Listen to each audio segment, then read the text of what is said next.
दर्शकों, अब हम तुम कब जाओगे अतिथि पाठ के भाषा अध्ययन पर थोड़ी दृष्टिपात करें।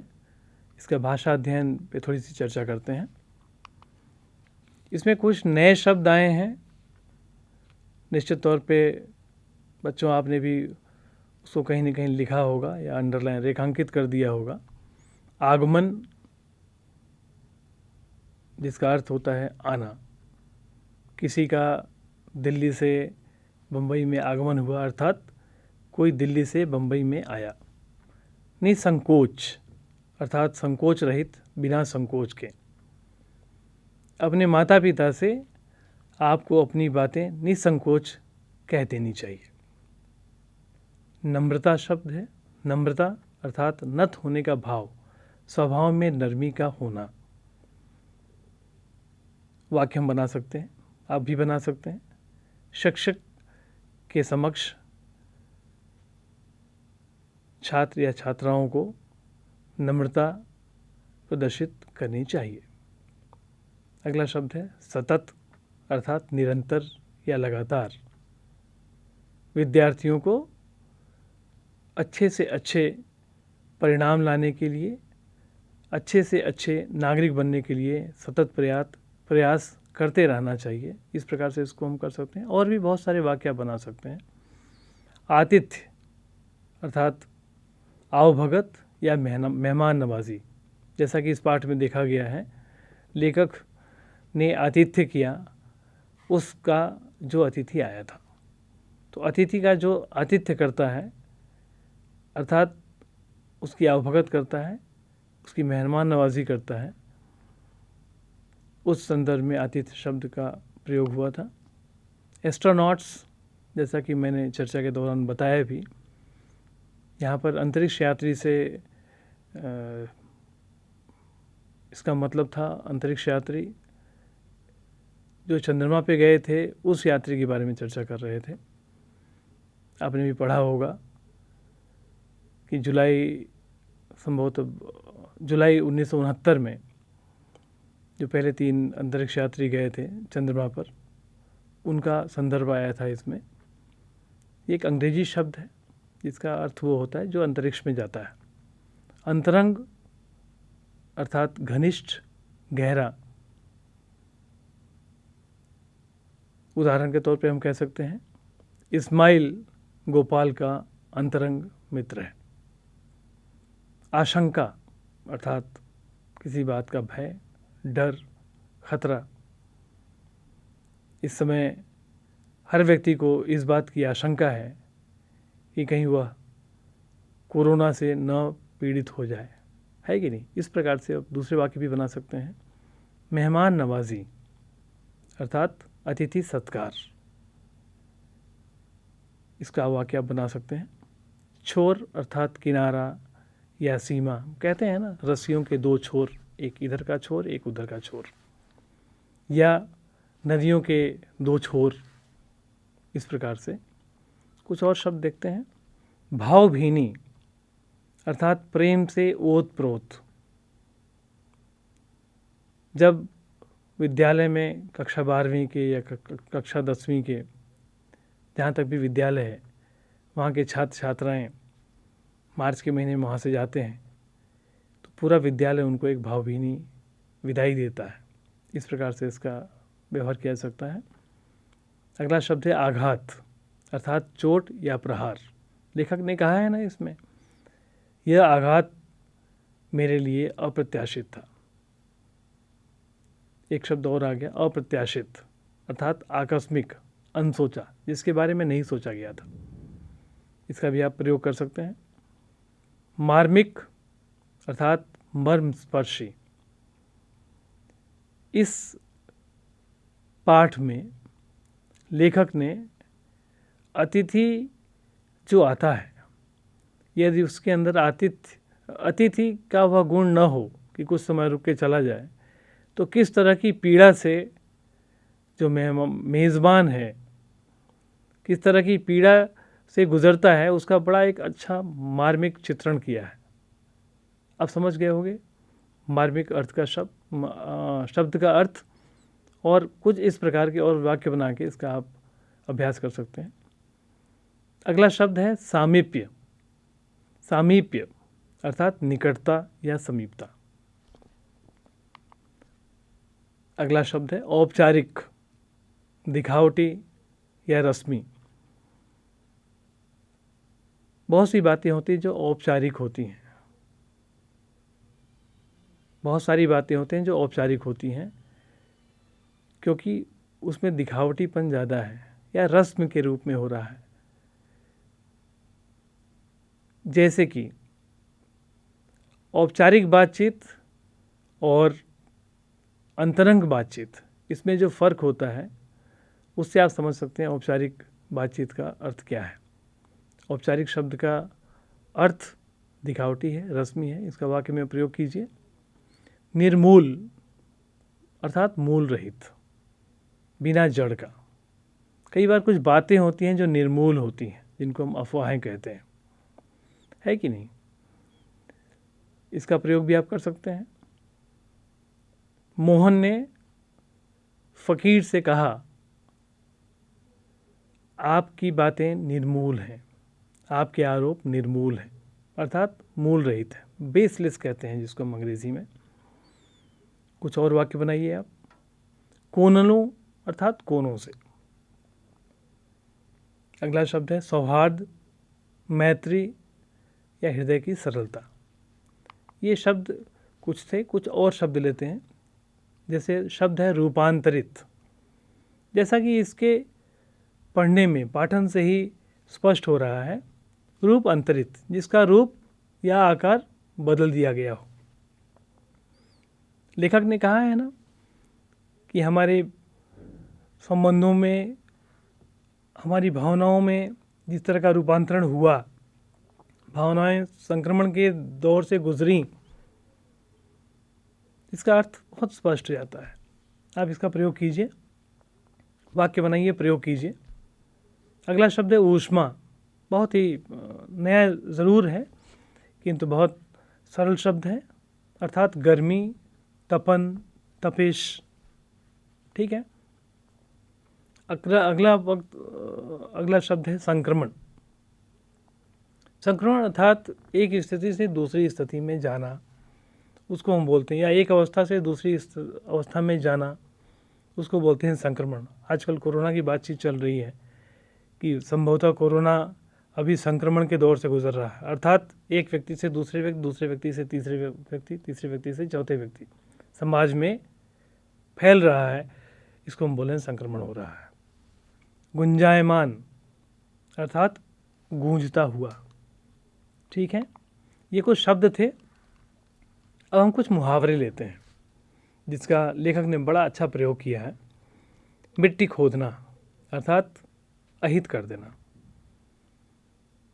वाक्य इस प्रकार से हो सकता है, मैंने हमेशा तुम्हारी भलाई चाही और तुम जीवन भर मेरी ही मिट्टी खोदते रहे। है कि नहीं। अगला एक और हम ले सकते हैं, फीका पड़ना अर्थात कमज़ोर होना। उम्मीद है कि जुलाई के बाद कोरोना का असर फीका पड़ जाएगा। पीड़ा पी लेना अर्थात दुख को सह लेना। एक प्रयोग इस प्रकार से है, कृष्ण ने संबंधों की खातिर भरी सभा में अपमानित होने के बाद भी अपमान की पीड़ा को पी लिया। अगला मुहावरा, आंखें बड़ी होना अर्थात गुस्सा हो जाना।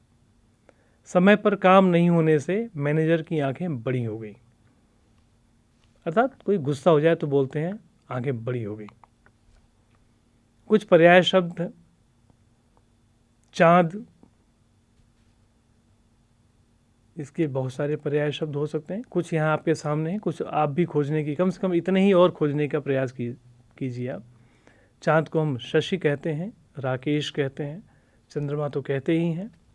जिक्र अर्थात वर्णन, उल्लेख, किसी बात का हवाला देना। आघात अर्थात चोट, प्रहार या मार। ऊष्मा गर्मी, तपन, ताप, तपिश।